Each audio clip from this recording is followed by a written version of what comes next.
This is Alternative Soundcheck. My name is Casey McCabe, and today is a good day because we are joined by Bad Suns. And Chris, how are you? I'm doing good, man. Thank you very much. How are you? I'm good. Thanks for being here on our little radio show.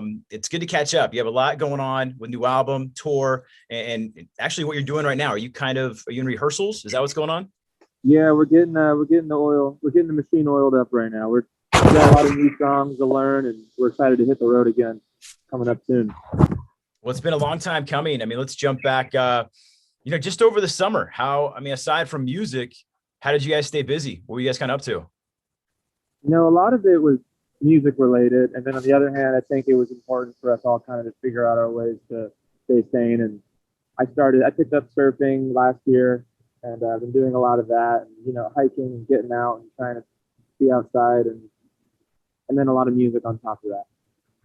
All right. How's the surfing coming along then? How are you? Are you at point break status at this point? Every once in a while, yeah, I'm still, I like beach breaks too, but it's been really fun. It's been great. What part of Los Angeles do you hit the surf? I typically go to Manhattan Beach or Malibu. Depends on the day. Both good spots. Yeah. All right. So on top of surfing, it's been working on new music. Let's talk about diving into your fourth album. Congratulations. You've come a long way. Yeah, I know. It feels like a milestone for us. It's our fourth album. It's actually coming out on the day, I'm pretty sure, which marks like the 10-year anniversary of our first ever rehearsal, the four of us. So it definitely feels like a milestone. If you could go back to, 10 years ago to that what would you tell them? All going to be all right. When you started, this journey for album number 4, when did it start and how did you want to go into this project?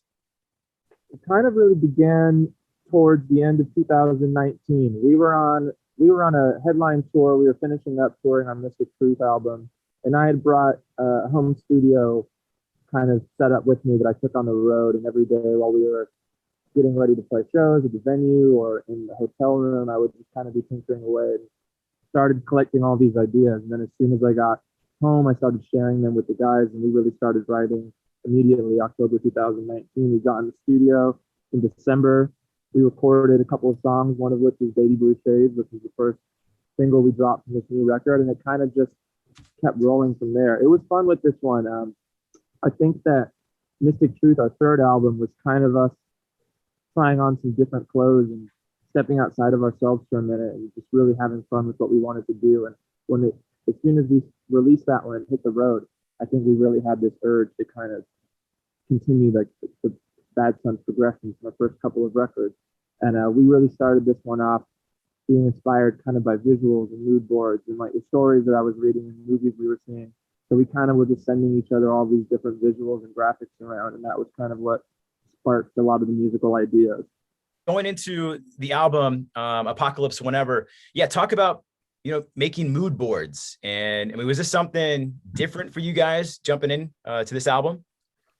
Yeah, I think it was different. It was kind of a fresh approach. And I think that, a lot of the time when we're out on the road or when we're at home or whatever, I like to spend my time on the internet just kind of finding, I really find a huge, deep connection between visuals and music. And when we're making music, I'm seeing things and I'm seeing the way that the songs sound to me. So I thought it was really fun to get everybody kind of on board from the very beginning and sort of paint a picture of what I felt like this next album should kind of sound like via these visuals, which I think it was an interesting way of getting us all kind of on the same page. And was this an idea that you've had for a while? When you kind of just think of visuals, putting it to an album, with the first 3, now with this one, is this something you were just like, I really got to get this out of my head. This is how I kind of want to approach it. Yeah, for sure. It's something that I think has always kind of been a part of the equation, but now with us being a few albums in, it kind of made sense to have everybody be included in that part of the process. Because like I said, you can't just see what's going on inside each other's heads. So I felt that the best way to get everybody kind of in this psychic sort of space with one another was just to show each other what we're thinking and talk about it. And so, this album started with a lot of conversations, which then led to the music. And it was sort of a two-way conversation between music and visuals the whole time. Now, I don't want to get like too ahead, of the project, but I mean, when you do something like this, could you see down the line, like this could be, a musical then, or it could turn into a short film or a feature film? I mean, when you have something like a concept idea like this.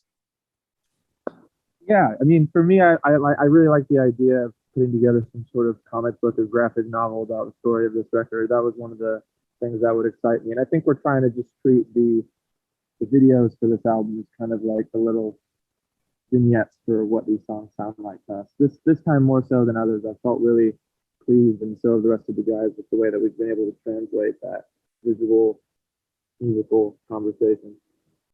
Well, loving how it's all coming together. Let's talk about the single right now that we're playing on our show. Heaven is a Place in My Head. What can you tell us about this song, how it started, and the story behind it? This song is really fun. This is one of my favorites on the album, and it's one of the ones that we got to play on tour these past couple of months while we were out on the road, and it's been super fun. This song started, it was really a happy accident. And again, going back to this kind of visual musical conversation, I remember this song kind of just fell out of the sky one day. I had been watching, we all had a lot of time to watch Netflix last year. So I was at home and I had just finished up rewatching the TV show Twin Peaks. And that's just one of my favorite shows, and it's kind of like a comfort show for me. And so as soon as I got to the end of that, for whatever reason, I just felt like I had this song, like I had this idea, like I knew exactly what I wanted it to sound like. So I got up in my computer, I pulled out my guitar, and I made this demo of this music, but I didn't write any lyrics or melody at the time. And then the next day, we all hopped on a Zoom call actually, and I played the guys the song, and we sort of just wrote it in this very 2020 way of spitting lyrics and melodies out at each other over the internet. And it was the first time we had ever really done something like that. And I wouldn't have gone into that with very high expectations, but it ended up turning out to be one of our favorite songs on the record. And I think it's really cool that we were able to try something new and have these results that we were really happy with. I like how it was sort of inspired by Twin Peaks, binge watching that on Netflix. Oh yeah. Well, I mean, did the other guys watch it too? Or were you like, no, I'm going all in on this show? And then you came out and you're like, I got an idea. Yeah, I know Gavin's watched it. I don't know if Miles or Ray have. But yeah, it's definitely one that I've watched a couple of times. That show and the X-Files, I'm always kind of like recycling. Some people have The Office, some people have Friends. For me, for whatever reason, it's the X-Files and Twin Peaks. Those are all great shows. All great shows. Well, you'll have plenty of time to even watch some more shows when you guys hit the road, which is happening, I believe, January 28th. You guys start in New Mexico, I want to say. Yes, Albuquerque, night one. So what are we looking forward to on this tour? What can we expect? Any surprises? Yeah, I mean, I think there's going to be a lot of surprises. We're in the mood to really up the ante. We made a pact since we didn't have the opportunity to play shows for so long.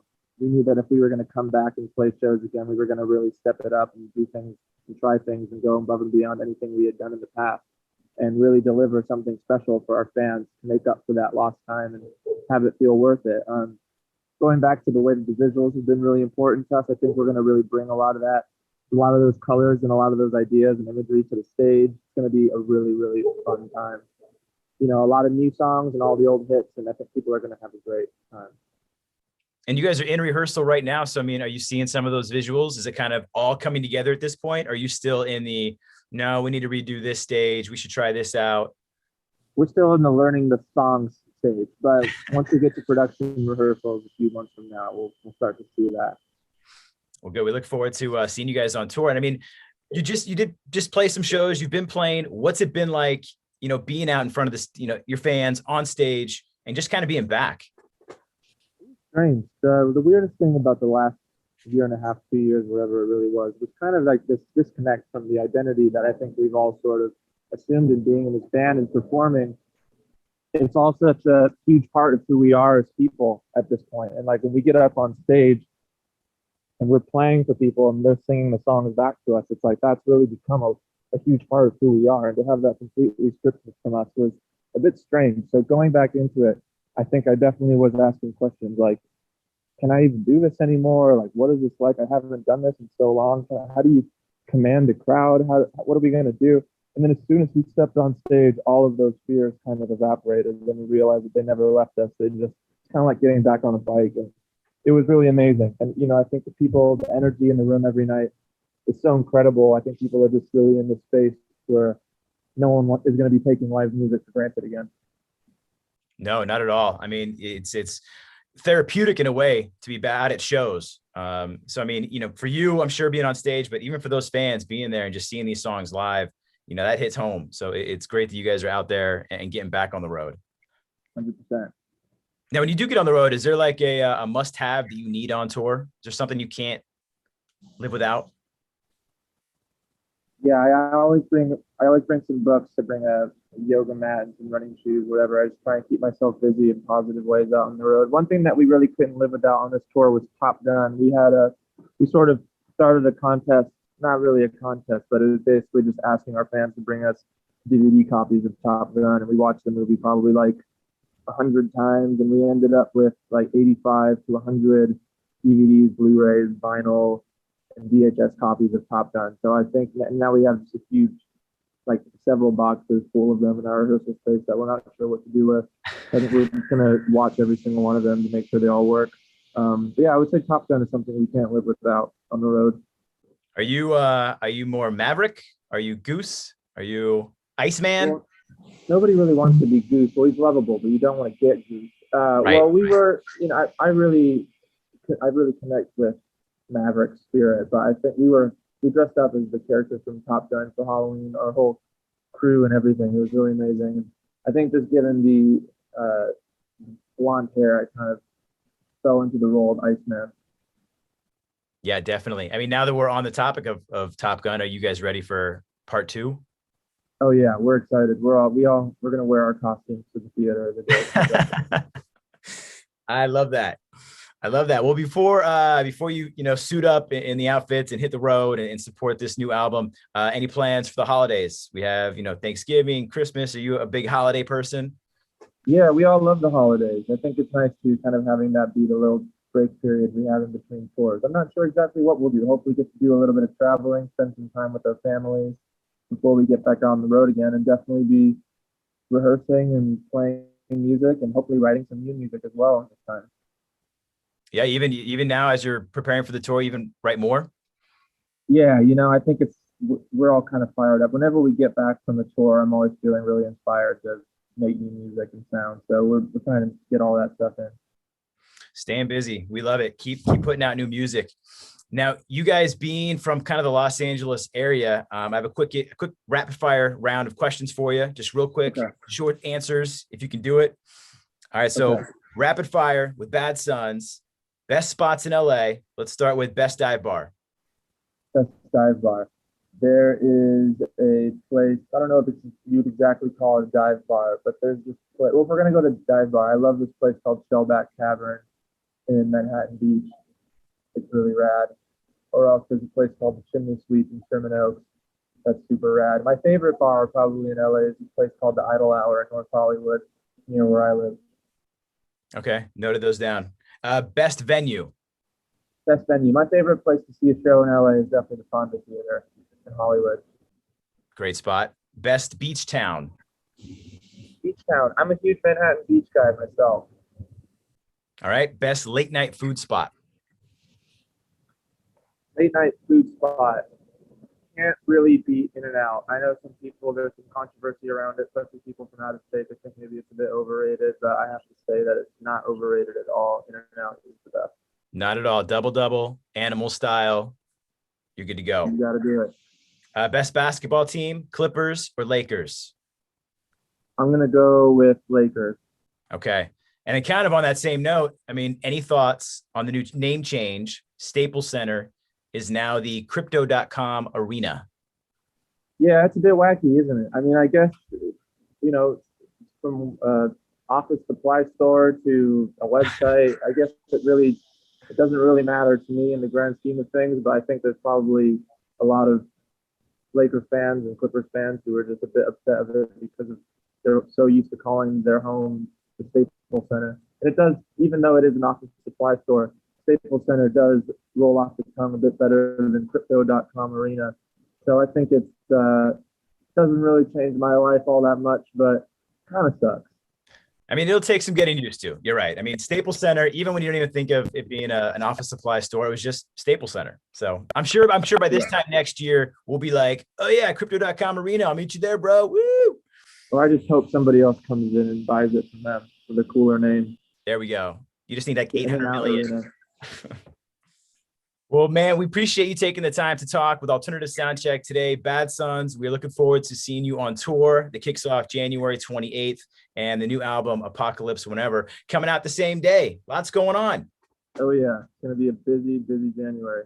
For sure. Well, when you guys hit the road, swing back around and we can catch up and talk more new music. Absolutely. Will do, man. It's been a pleasure.